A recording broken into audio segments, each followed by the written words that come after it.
Good morning. So things are a little different.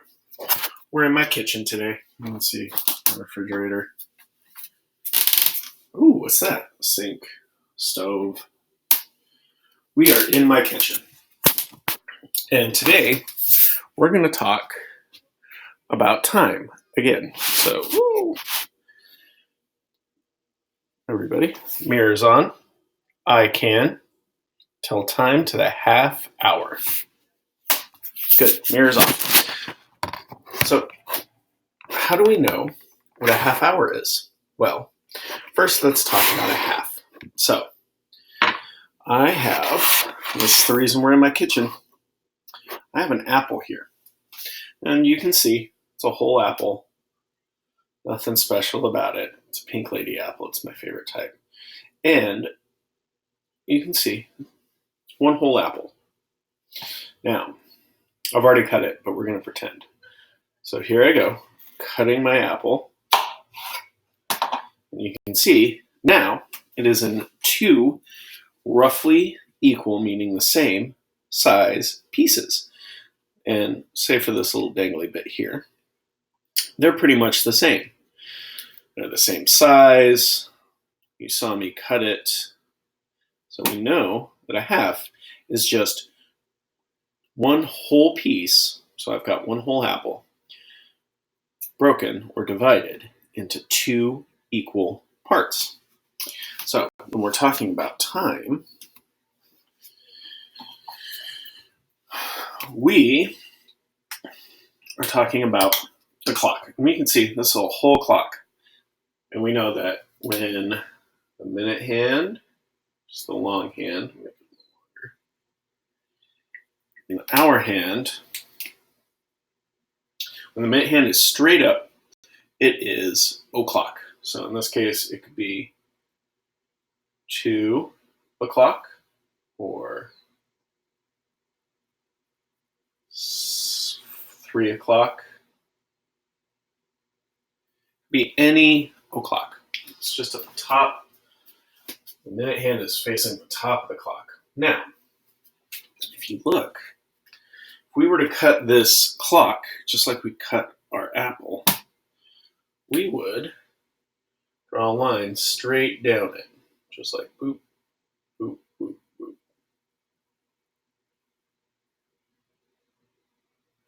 And you can see the clock is now divided into two equal parts. Just erase that a little bit.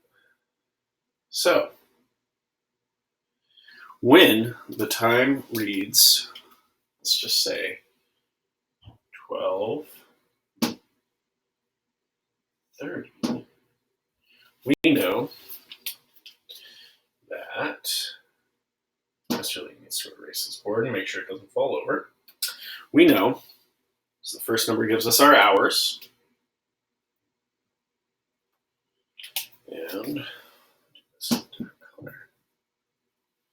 second number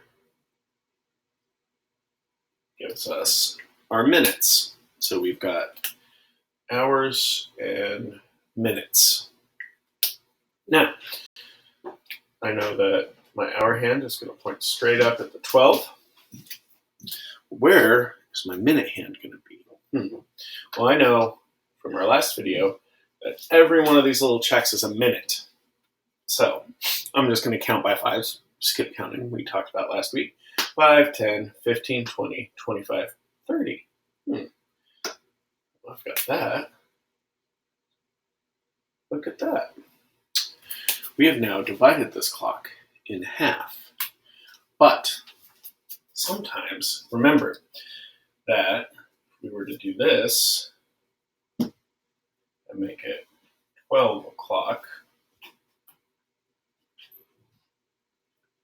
minute hand would be pointing straight up.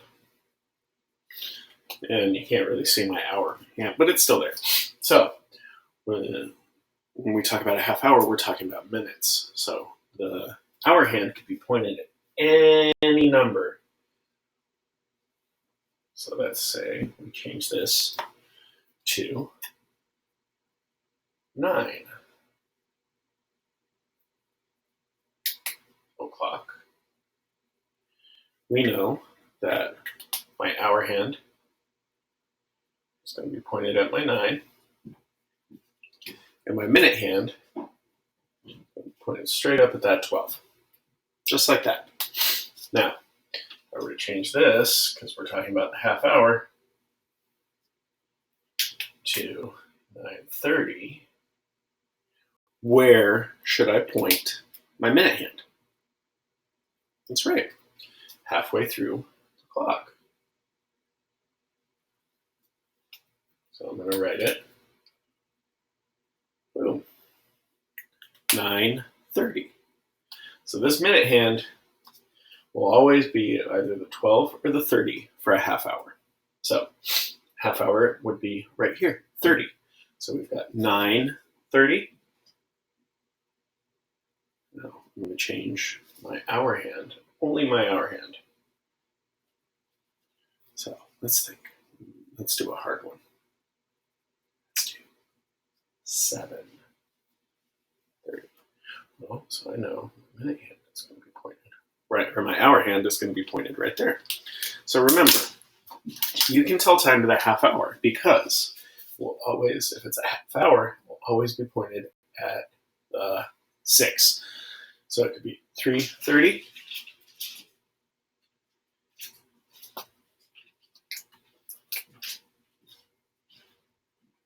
My hour hand would be pointed right there. Maybe a little long. Could be any number. Will always be to the 6 because if this apple represents a whole hour, 30 minutes later, a half hour later, I ate that apple. There's only 30 minutes. There's only half of that apple left in that hour. All right.